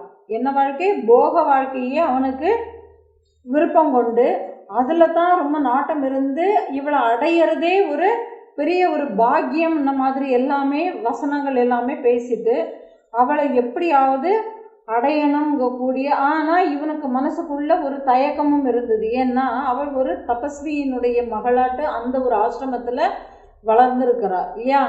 அப்போ இவ்வளவு ஒரு பேரழகு தனக்கு மனைவியாட்டு கிடச்சிருக்கு அப்படிங்கக்கூடிய ஒரு பெருமிதத்தில் இவனை என்ன பண்ணிடுறான்னாக்கா அவங்கிட்ட கேட்டுடுறான், நான் உன் மேலே எவ்வளவு ஆசை நான் வச்சிருக்கிறேன், நீ எவ்வளவு அழகாட்டு இருக்கிறங்கிறதுனாலவே நான் உன் மேலே ரொம்ப பிரியமாட்டு இருக்கிறேன். ஆனால் நீ என்ன நினைக்கிற, என்கிட்ட ஒரு பிரியமே இல்லாத மாதிரியே நீ நடந்துக்கிற. நாம் 2 பேரும் ரொம்ப இணக்கமாட்டு இருந்தால் மட்டும்தானே நாம் இல்லற சுகத்தில் இன்பத்தை அடைஞ்சிக்க முடியும். நான் எவ்வளவு ஆசையோட உங்ககிட்ட நான் பேசுகிறேன். நான் பேசும்போது எதுவுமே நீ காது கொடுத்து கூட கேட்காம நீ அமைதியாட்டே இருக்கிறியே, இந்த அமைதிக்கு என்ன காரணம்? அப்போ நான் உன் மனசுக்கு விரோதமாட்டு நான் ஏதாவது செய்துட்டேன்னு நினைக்கிறியா? அல்லது உன்னுடைய மனசை நீ வேற எங்கேயோ வச்சுக்கிட்டு நீ கண்ணை மூடிக்கிட்டு ஒரு தபஸ்வி மாதிரி நீ காணப்படுற, எனக்கு அது என்ன காரணங்கிறத நான் தெரிஞ்சுக்கலாமா, நீ சொல்றியா அப்படின்னு சொல்லிக்கிட்டு தன்னுடைய விண்ணப்பத்தை ஹேமலேகை கிட்டக்க வைக்கிறான். எவ்வளவு ஒரு புரிதல் கணவன் மனைவிகளுக்கு உள்ள ஒரு ஆழ்ந்த ஒரு புரிதல். ஏன்னா தன்னுடைய மனைவி எங்கிருந்து வந்திருக்கிறா, அவளுடைய எப்படியான அவளுடைய பிறப்புங்கிறத இவன் கேட்டு தெரிஞ்சுக்கிட்டான். அதுக்கப்புறமா ஒரு தபஸ்வியினுடைய மகளாட்டி இவள் வளர்ந்துருக்கிறதுனால இவளுக்கு எந்த விதமான குறையும் கொடுக்கக்கூடாதுன்னு நினைக்கிறான், அவளுக்கு மரியாதை கொடுக்குறான். அப்போ அந்த மரியாதையினுடைய நிமித்தமாட்டே, ஏன்னா தான் பேசுறது அவளுடைய மனசு, ஏன்னா இவன் தானே பிரியப்பட்டு கல்யாணம் பண்ணிட்டு இருக்கிறான் இல்லையா. தான் வேணும்னு சொல்லி கல்யாணம் பண்ணிக்கிட்ட தன்னுடைய மனைவி தான் பேசுறதுனால மனசு நோகக்கூடாது, மனது வருத்தப்படக்கூடாதுங்கிறதுனால எவ்வளவு அழகா நயமாட்டு கேட்குறான் பார்த்தீங்களா. அப்போ இந்த ஒரு புரிதல் இன்னைக்கு உள்ள கணவன் மனைவிகள் கிட்டக்க இருக்கா? ஏன் இந்த புரிதல் வச்சுக்கிறது இல்லை அப்படின்னா, இது ஏன்னா இந்த கதைகளோடவேயே உலகியல் நிகழ்வுகள் எல்லாத்தையுமே நம்ம சேர்த்து நம்ம பயணிக்கணும். இந்த ஒரு புரிதல் இல்லாததுனால தான் இன்னைக்கு கணவன் வேற எனக்கு மனைவி எனக்கு பிடிக்கலன்னு சொல்லிட்டு போயிடுறான், தனியாக வேற ஒரு பொண்ணை தேடி போயிடுறான். மனைவி எனக்கு இந்த கணவனை பிடிக்கலன்னு சொல்லிட்டு வேற ஒருத்தரோட போயிடுறான்னு இன்னைக்கு நிறைய விஷயங்களை நம்ம பார்க்குறோம். ஆனால் இவங்களோட குழந்தைங்க என்ன பண்ணுது, எனக்கு அம்மா அப்பாவே சரியில்லை, எனக்கு இவங்க 2 பேருமே வேண்டாம்னு சொல்லிட்டு தங்களுடைய வாழ்க்கைகளை தாங்களே தீர்மானம் பண்ணிக்கக்கூடிய லெவலில் குழந்தைகளையும் நம்ம பார்க்குறோம். ஆக இங்கே என்னதுன்னா, ஒருத்தரை சரியாட்டு புரிஞ்சுக்கிட்டோம்னா, இப்போ கணவன் மனைவியினுடைய உணர்ச்சிகளுக்கும் முக்கியத்துவம் கொடுக்குறான். இங்க மனைவியும் கணவனுடைய உணர்வுகளுக்கும் உணர்ச்சிக்கும் முக்கியத்துவம் கொடுக்கணும். ஏன்னா பரஸ்பரம்ங்கிறது இதுதானே தவிர இல்லறம் நல்லறமாட்டு ஆகிறதுங்கிறது எதுல இருக்குன்னா என்னுடைய புரிதல்ல தான் இருக்கு. நானே விரும்பப்பட்டு எனக்கு கல்யாணம் பண்ணிக்கிட்டா தான் என்னுடைய வாழ்க்கை நல்லா இருக்கும்னு சொல்லி நான் பலவிதமான கற்பனைகளோடு நான் என்ன பண்ணிக்கிறேன், ஒரு பொண்ணை நான் கல்யாணம் பண்ணிக்கிறேங்கும்போது அப்போ நான் என்னுடைய கற்பனைகளை நான் அந்த பொண்ணுக்கிட்ட நான் போய் திணிக்கிறதுக்கு முன்னாடி அந்த பொண்ணினுடைய மனநிலையை நாம் தெரிஞ்சுக்கணும் இல்லையா? உண்மைதானே? அதே மாதிரி ஒரு பெண் எனக்கு இந்த கணவனை நான் இவரவையே நான் விரும்புகிறேன், இவரவையே கல்யாணம் பண்ணிக்கிறேன்னு சொல்லிக்கிட்டு அந்த ஒரு பெண் நினைக்கிறாங்கும்போது இவள் பலவிதமான கற்பனைகளில் இருக்கிறான்னா அந்த கற்பனைகள் எல்லாம் தான் வடித்து வச்சிருக்கக்கூடிய கற்பனைகளை அந்த மாற்ற உருவத்தின் மேலே திணிக்காம அந்த அவருடைய உணர்வுகளுக்கும் அவருடைய உணர்ச்சிகளுக்கும் மதிப்பு கொடுக்கும்போது இந்த இடத்துல என்ன ஆகுறது, எல்லாமே சமநிலைப்படுது. புரிதலோடு இருக்கிறதுனால அந்த இல்லறம் நல்லறமாட்டு மாறுது. புரியுறதா? இப்போ நிறைய பேர் நிறைய குடும்பங்களில் ஒருத்தருக்கு ஒருத்தர் பேசிக்கிறதே இல்லைன்ன மாதிரியும் போயிடுது. அப்போது ஒரு புரிதலில் இருக்கக்கூடியவங்க அடுத்தவங்களுடைய உணர்வுக்கு மதிப்பு கொடுத்து தாழ்ந்து பேசுவாங்க. தாழ்ந்து பேசுறதுனால எதுவும் குறைஞ்சி ஒன்றும் போயிட போகிறது இல்லை இல்லையா? இப்போ இங்கே பாருங்க, இவரோ ஒரு நாட்டுக்கு இளவரசர் இல்லையா, பட்டம் சுட போகக்கூடிய ஒரு இளவரசர், அடுத்த பட்டத்துக்கு தயாராகி ராஜாவாட்ட ஆகிடலாம் இல்லையா, அந்த நிலையில இருக்கக்கூடிய ஒரு இளவரசர். இந்த பொண்ணு ஒரு சாதாரண ஒரு தபஸ்வியினுடைய மகள். அவள் என்ன சீதனம் கொண்டு வந்தா என்ன ஏதுங்கிறது எல்லாமே இவரோ எனக்கு பிடிச்சிருக்குன்னு சொல்லிட்டு கல்யாணம் பண்ணி கூட்டிகிட்டு வந்துட்டாரு இல்லையா? இங்கே எதையுமே கேட்க முடியாது. ஆனாலும் இன்னைக்குள்ள சூழ்நிலை மாதிரின்னு இல்லாமல் அப்போவேயே அந்த காலத்திலவேயே அந்த பெண்ணினுடைய மனநிலையை புரிந்துக்கிட்டு நாம் பேசுறது அந்த பெண்ணுக்கு எந்த விதமான வருத்தத்தையும் கொடுத்துடக்கூடாதுங்கிறதுனால அந்த பெண் தப்பாட்டு எடுத்துக்க கூடாதுங்கக்கூடிய நோக்கத்திலவேயே இந்த கேள்வி வைக்கப்படுறது. இப்போ இந்த தன்னுடைய கணவன் இந்த மாதிரியான ஒரு கேள்வியை கேட்ட உடனேயே ஹேமலைக்கு என்ன பண்ணிடுறான்னா, சிரிச்சுக்கிட்டே தன்னுடைய மோகத்துல மூழ்கி இருக்கக்கூடிய தன்னுடைய கணவனுக்கு ஒரு தெளிவை கொடுக்க விரும்புகிறார். ஏன்னா இந்த அழகு மட்டும்தான், இவனும் அழகுல வயப்பட்டு தானே கேட்குறான் இல்லையா? இப்போ இந்த அழகு இருக்கிறதுனால தான் இப்போ சாதாரணமாட்டு இருக்கோம்னாக்க என்ன சொல்லுவாங்க, நீ எவ்வளவு அழகாட்டு இருக்கிறனா, உன்னை அழகு ரசித்து உன்னுடைய அழகில் மயங்கி தானே நான் உன்னை கல்யாணம் பண்ணினேன், ஆனால் நீ பாரு என்னை திரும்பி கூடவே பார்க்கவே மாட்டேங்கிறன்னு கேட்ட உடனே அப்போ நீங்கள் என்ன இந்த அழகுக்காக தான் கல்யாணம் பண்ணினீங்களா, அப்போ வேறு எதுக்காகவும் இல்லையா, அப்போ அந்த அழகு இல்லைன்னு உண்டுமானா என்ன நீங்கள் வெறுத்துருவீங்க அப்படி தானே டக்குன்னு கேட்டுருவோம்ல. உண்மை தானே? ஆனால் இது சரிதான். ஆனாலும் நம்ம பேசுகிற விதம்னு ஒன்று இருக்கு இல்லையா? உண்மை தானே? பேசக்கூடிய துவனி இருக்குது, அதை பேசும்போது அதனுடைய குணங்கள் இருக்குது, பேசும்போதே நம்மளுடைய குணங்களும் சேர்ந்து வெளிப்படுது.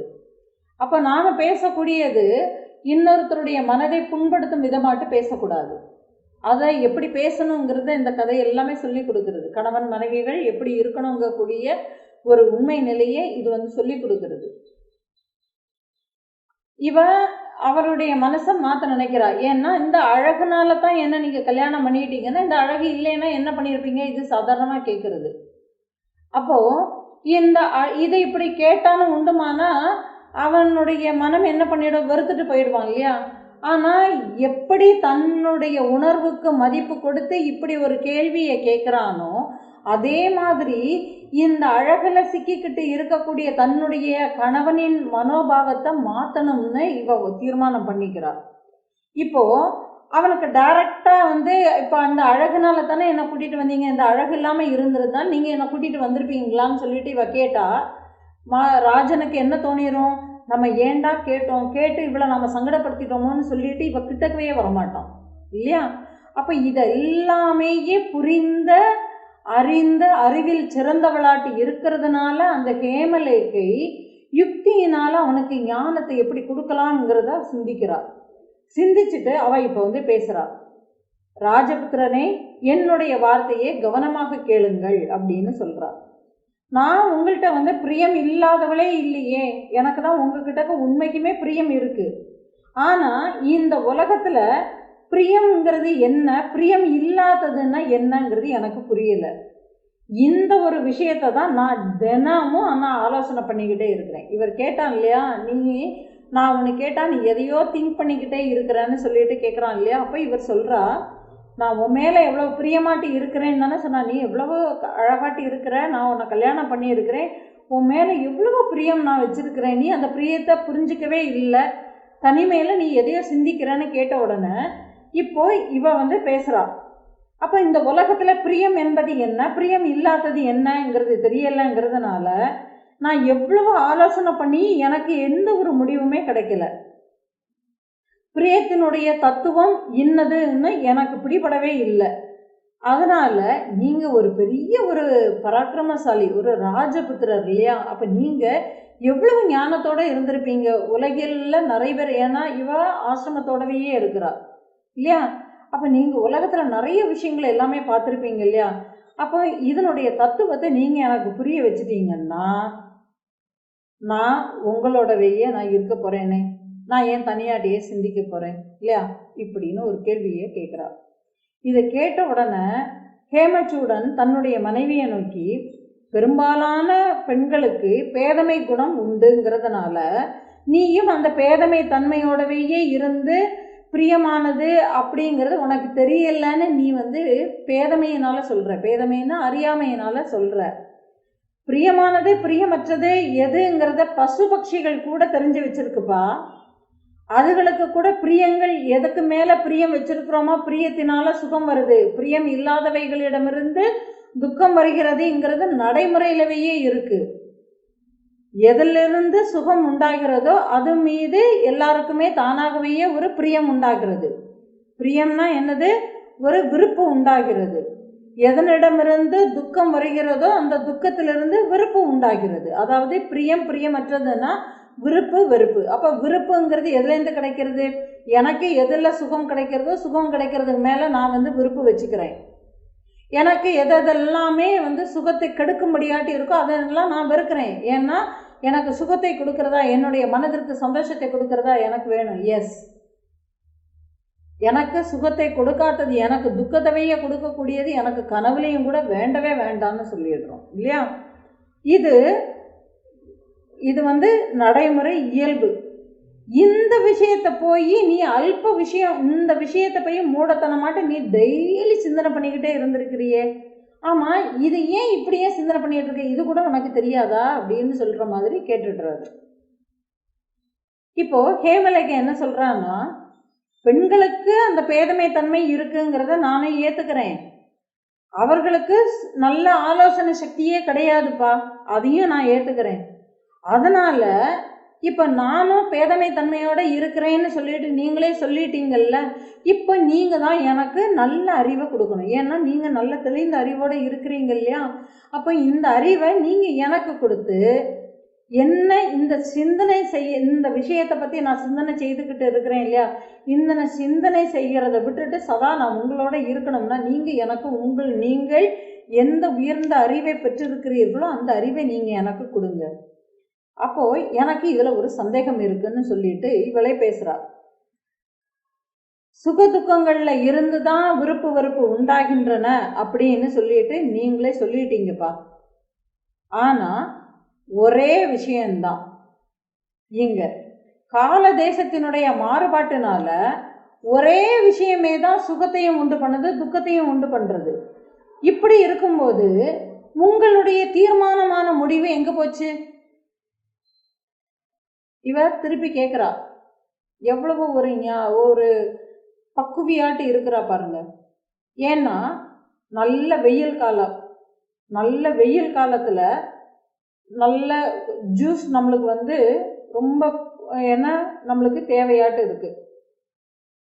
அதாவது நெருப்பினுடைய அதாவது வெயில் காலத்துல நம்மளுக்கு ரொம்ப ஹிதமாட்டு இருக்கு.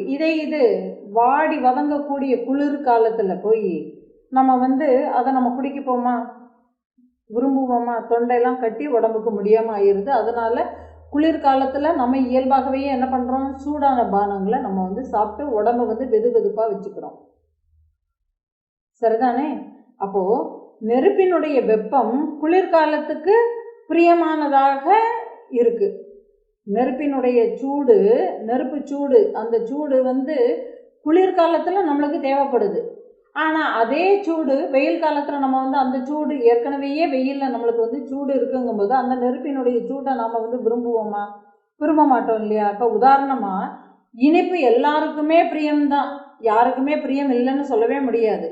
ஆனால் சர்க்கரை நோயாளி அதை சாப்பிடும்போது அந்த இனிப்பு அவருக்கு உதவாததாட்டு இருக்கு. ஏன்னா சாப்பிட்டா அவருக்கு பிரச்சனை, உடலில் பிரச்சனை. அதனால அவர் என்ன பண்ணுறாரு, இது எனக்கு உடம்புக்கு பிரச்சனைங்கிறதுனாலவே அதை அவர் வெறுக்கிறாரு இல்லையா? இதே மாதிரி தான் மனைவி, குழந்தைகள், நாடு, நகரம் எல்லாத்துக்குமே இந்த விஷயங்களும் பொருந்தும். ஏன்னா ஒரு சமயத்துக்கு தான் எல்லாமே தேவை, அதுக்கப்புறமா அதனுடைய தேவை அங்கே இல்லை. அப்படின்னு இருக்கும்போது இது எல்லாமே சுகத்தை மட்டுமே கொடுக்கும்னு சொல்லிட்டு சொல்கிறத விட இதனால் துக்கமும் தானே வருது. அப்போ சுகம் வேண்டும்ங்கிறதுக்காக வேண்டி இந்த உலகத்தில் உள்ள எல்லா விதமான போகங்களையுமே ஒருத்தன் அனுபவிச்சிட முடியுமா? முடியவே முடியாது. அது எல்லாராலையும் சாத்தியமே ஆகாது. ஆனால் பெரும்பாலானவர்கள் என்ன பண்ணுறாங்க, எல்லா செல்வங்களையுமே எங்கிட்ட இருக்குன்னு சொல்லி செல்வங்களை சேர்த்து வச்சுக்கிட்டு அதன் மூலமாட்டு நான் வந்து சந்தோஷத்தை அடையிறேன்னு சொன்னாலும் அவர்களும் ஏதாவது ஒரு கவலையுடனே தானே காணப்படுகிறார்கள். பொருள் இல்லாத தெருவில் போகக்கூடிய ஒரு பிச்சைக்காரன் என்ன பண்ணுறான், அவனுக்கு வசதியே கிடையாது, அவனுக்கு என்ன கிடைக்கிறதோ அவன் வந்து சாப்பிட்றான். சாப்பிட்டாலும் அவனுக்கு கவலையே கிடையாது, எதை பற்றியுமே கவலை கிடையாது. இன்றைக்கி கிடைக்கிறது இன்றைக்கி சாப்பிட்றான், என்னவோ இருக்கிறபடிக்கு அவன் பக்கம் எங்கேயோ தங்கிக்கிறான், தூங்கிக்கிறான், கிடைக்கிறத சாப்பிட்டுட்டு அவன் பக்கம் போய்க்கிறான் இல்லையா? அப்போது அவன் கவலையே இல்லாமல் இருக்கிறான். அப்போது இந்த சுகத்தை அடைய விரும்புவர்களுக்கான போக சாதனங்கள் ஏராளமாட்டு இந்த உலகத்தில் இருந்தாலும் அதுகளின் மூலமாட்டு அவனுக்கு நிலையான சுகம் ஒருபோதுமே கிடைக்கிறதே இல்லையே. அந்த போக சாதனைகளை ஒருத்தன் அடையவே இல்லைனாலும் ஏதாவது ஒரு போகத்தின் வாயிலாகவாவது அவனுக்கு உண்மையான சுகம் கிடைச்சிருக்கா? அப்படியும் இல்லை. ஏன்னா அந்த சுகமும் தற்காலிகமான சுகத்தை தான் தருதே தவிர நிலையான சுகம்ங்கிறது வந்து இல்லை. அப்போது இந்த துக்கத்தை உள்ள துக்கம், வெளியில் உள்ள ஒரு துக்கம்னு சொல்லி ரெண்டாட்டி பிரிச்சுக்கிறார். ஏன்னா இந்த மனசு உள்ளுக்குள்ளே இருந்து நிறைய போராட்டங்களோடு இருந்து நிறைய சிந்தனைகள் எல்லாமே பண்ணுது, பிளானிங் எல்லாமே பண்ணுது, அப்படி பண்ணணும் இப்படி பண்ணணுங்கிறத நிறைய யோசித்து இது ஒரு நோயாளி மாதிரியே ஆயிடுது. என்ன நோயாளி? மனநோயாளி ஆட்டம் ஆயிடுது. வெளியில் என்ன பண்ணுது, ஏதாவது ஒரு வியாதி வந்துடுது இல்லையா? அந்த வியாதிகள் மூலமாட்டு வெளியிலையும் துக்கம் வருது. அப்போ பாருங்க, ஆசையினால் மனதை பற்றி இருக்கக்கூடிய உண்டாகிற துக்கம் உள்ள துக்கம். ஏன்னா ஆசை என்னும் விதை உள்ளுக்குள்ள விதைக்கவே படலைன்னு உண்டுமானால் நம்மளுக்கு இங்க துக்கம்ங்கிறது எங்க இருக்கு? ஆசை தானே துக்கத்துக்கு காரணமாட்டு பெயருது.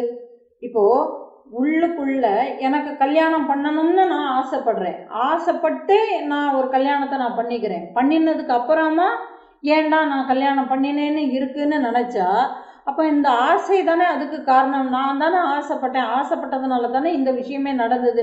அப்போ இதை என்னை சரிப்படியாக நடத்தி கொண்டு போக வேண்டியது என்னுடைய கடமை.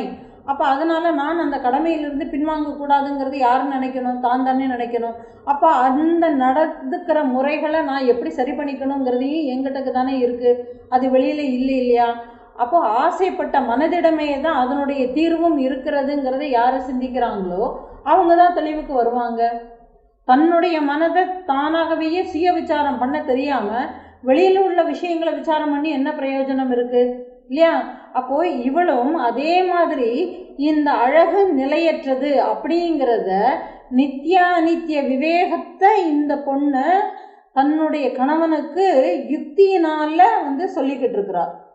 இந்த உலகத்தில் உள்ளது நான் இப்போ இவர் வந்து ஆசைங்கக்கூடிய என்னதில் வச்சிருக்கிறார், அழகுங்கக்கூடிய ஒரு ஆசையை வச்சுக்கிட்டு இருக்கிறதுனால இந்த அழகுமே நிரந்தரம் இல்லை அப்படின்னு சொல்லிடலாம் இல்லையா? வயசான இந்த அழகு போயிட போகிறது இப்படியே சொல்லிடலாம்.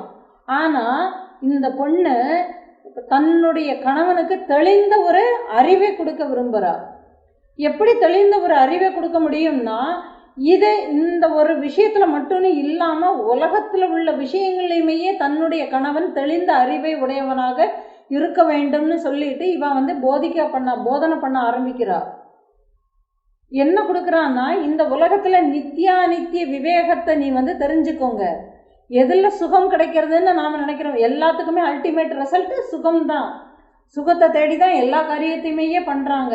கல்யாணம் பண்ணிக்கிட்டு நான் சுகமாட்டு இருக்கணும், குழந்தை பெற்று சுகமாட்டு இருக்கணும், வீடு கட்டி சுகமாட்டு இருக்கணும், எல்லாமே சுகத்திற்காகங்கக்கூடிய ஒரு காரியத்தை வச்சுக்கிட்டே நாம எல்லாத்தையுமே பண்றோம். அப்போ அந்த சுகம்ங்கிறது நிலையற்றதின் பின்னாடி இருக்கா, நிலையானதுக்கு பின்னாடி இருக்காங்கிறத தீர்மானம் பண்ணக்கூடிய நிலை யாருக்கிட்ட இருக்கு, தீர்மானம் பண்ணக்கூடிய ஒரு யுக்தி யாருக்கிட்ட இருக்கு, எனக்கிட்ட தான் இருக்கு. அப்போ அதனால அந்த யுக்தியை பயன்படுத்திக்கணும் அப்படிங்கக்கூடிய அளவுக்கு தன்னுடைய கணவனை சரி பண்ணி கொண்டு போறா. அப்போ உள் மனதுக்கத்தினால இந்த உலகம் முழுவதுமேயே விழுங்கப்பட்டு இந்த உலகமே விழுங்கப்பட்டிருக்கு. எல்லாருக்குமே ஏதாவது ஒரு துக்கம் உள்ளுக்குள்ள இருந்துக்கிட்டே தான் இருக்கு. அப்போ இந்த துக்கம்ங்கக்கூடிய ஒரு மரம் வளரணும்னா இதுக்கு ஆசைங்கக்கூடிய விதை விதைக்கப்பட்டிருக்கு. அப்போ இந்த ஆசை கொஞ்சம் போல மிச்சமாட்டு இருந்ததுன்னா கூட அந்த நிலையில உண்டாகிறக்கூடிய சுகம் கூட, அதாவது இது ஒரு சின்ன ஆசை தானேன்னு நினைச்சாலும் கூட அந்த ஆசையும் கூட நிலையானது இல்லை. அந்த சுகம் கூட, அதாவது ஒரு சின்ன ஆசை, இந்த ஆசை தானே நான் படுறேன், இது ஒரு சின்ன ஆசை, ஒரு வடை சாப்பிடணுங்கிற ஆசை, இது ஒரு சின்ன ஆசை, ஒரு 2 ரூபாய் தானே, அந்த ஒரு வடையை நான் சாப்பிட்டுடுறேன் இல்லையா. இந்த 2 ரூபாய் வடை இது என்ன பண்ணோம், இப்போ நான் சாப்பிடுவேன், இது ஒரு தற்காலிக எனக்கு சுகத்தை கொடுத்தாலும் இந்த 2 ரூபாய் தானேன்னு சொல்லிட்டு எத்தனை 2 ரூபாயை நம்ம கொடுப்போம். நான் யோசிச்சு பாருங்க. ஒரு 2 ரூபாய் தான் வடை, அது ஒரு சின்ன ஒரு ஆசை, நான் அனுபவிச்சுட்டா முடிஞ்சு போயிடுச்சு, கரெக்டு.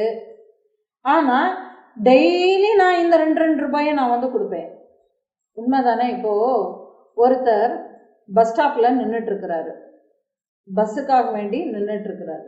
பஸ்ஸுக்காக வேண்டி நின்றுட்டு இருக்கக்கூடியவருக்கு என்ன ஆரம்பிக்குதுன்னா, இது ஒரு உதாரணத்துக்கு நான் சொல்கிறேன். பஸ் ஸ்டாப்பில் ஒருத்தர் வேலையை முடிச்சுட்டு வர்றாரு, 4:30 மணி ஆகிடுத்து, நிற்கிறாரு, பஸ்ஸு வரல, மணி 5 மணி ஆகும் போல் இருக்குது. நேரம் போய்கிட்டே இருக்க அப்படியே சுற்றி பார்த்துக்கிட்டே இருக்கிறாங்க. பக்கத்தில் ஒரு கடை இருக்குது, ஒரு ஸ்வீட் ஸ்டால் ஒன்று இருக்குது. இவர் பார்த்துடுறாரு, நேராக உள்ளே போய் ஒரு மைசூர் பாக்கு வாங்கிட்டு வர்றாரு. மைசூர் பாக்கை வாங்கிட்டு நேராக சாப்பிட்டு பார்க்குறாரு, இந்த டேஸ்ட் ரொம்ப பிடிச்சிருக்கு. உடனே இவர் என்ன பண்ணுறாரு, தன்னுடைய வீட்டுக்கும் கொஞ்சம் பார்சல் வாங்கிக்கிறாரு. வீட்டுக்கும் பார்சல் வாங்கிட்டு, ஏன்னா தான் மட்டும் சாப்பிட்ட போகிறது இல்லையா, தன்னுடைய மனைவி குழந்தைகள் எல்லாருமே உத்தேசித்து அவங்களுக்கும் சேர்ந்து ஒரு 1/4 கிலோ அல்லது 1/2 கிலோ பார்சல் வாங்கிட்டு வீட்டுக்கு போகிறாங்க. வீட்டுக்கு போய் அந்த அன்னைக்கு ஒரு நாள் அந்த மைசூர் பாக்கை எல்லாருமே வச்சு சாப்பிட்றாங்க. ரொம்ப டேஸ்டாட்டு இருக்குப்பா, ரொம்ப நல்லா இருக்குது, ரொம்ப நல்லா இருக்குன்னு எல்லாருமே சொல்லி சாப்பிட்றாங்க. சரி, அன்னைக்கு ஒரு நாள் முடிஞ்சு போயிடுது.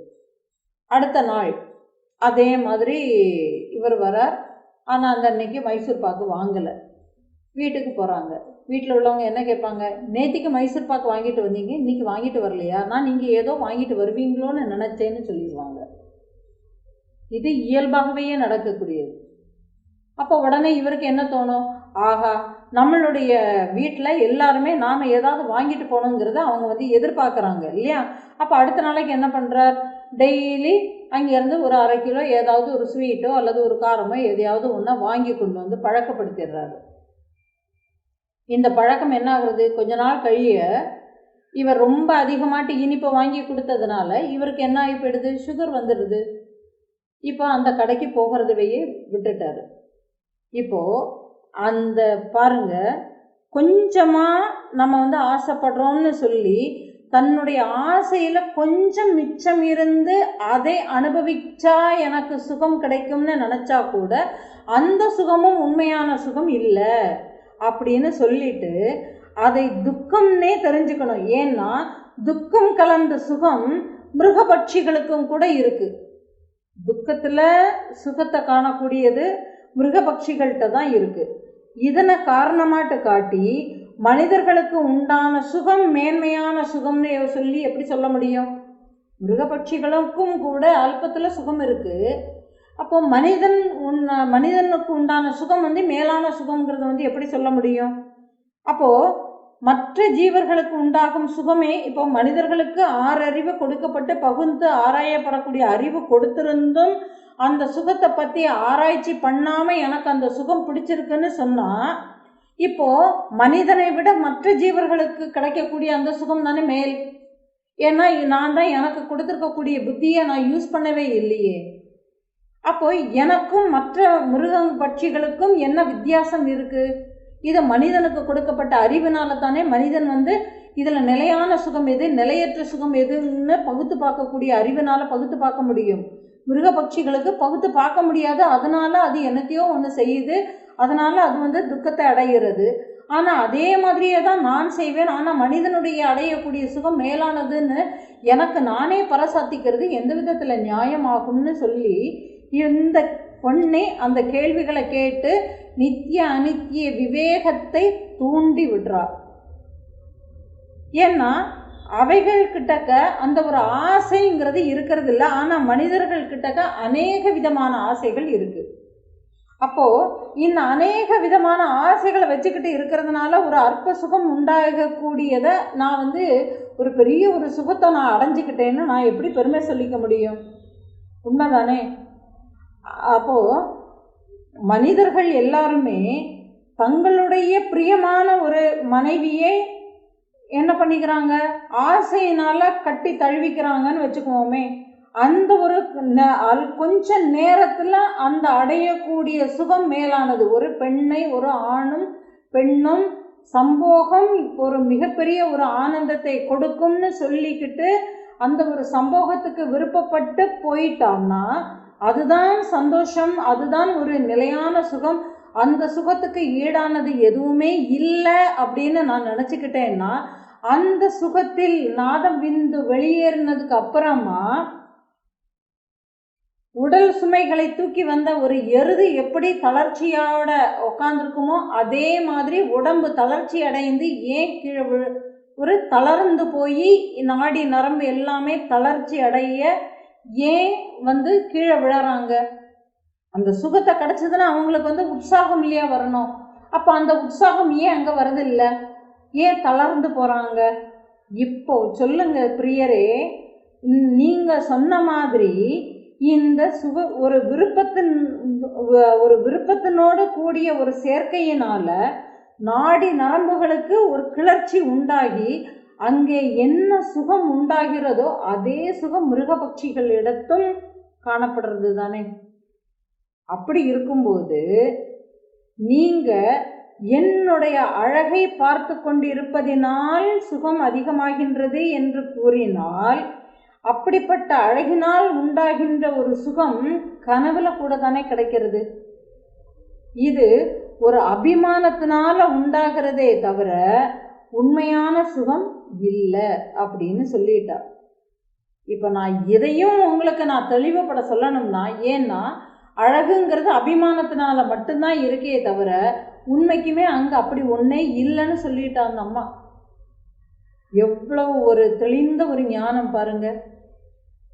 இப்படி சொல்லிட்டு தன்னுடைய கணவனுக்கு மேலும் அதை புரிய வைக்கணும். ஏன்னா அதை வேறு விதமாட்டு எடுத்துக்க கூடாதுங்கிறதுனால அந்த யுக்தியை இன்னமும் ஆழப்படுத்துறதுக்காக வேண்டி அந்த பெண்மணி அடுத்த ஒரு கதையை சொல்ல ஆரம்பிக்கிறார். என்ன சொல்கிறான்னா, நான் இதை உங்களுக்கு ஒரு கதையின் மூலமாட்டு அழகினுடைய அபத்தம் என்னங்கிறத நான் உங்களுக்கு புரிய வைக்கிறேன் அப்படின்னு சொல்லிட்டு கேமலேகை தன்னுடைய கணவனுக்கு இந்த அழகின் மேலே இருக்கக்கூடிய அந்த மோகத்தை எடுக்கணுங்கிறதுக்காக வேண்டி ஒரு கதையை சொல்ல ஆரம்பிக்கிறார். ஏன்னா இவ்வளவு நேரம் நித்திய அனித்திய விவேகத்தை புகட்டியாச்சு.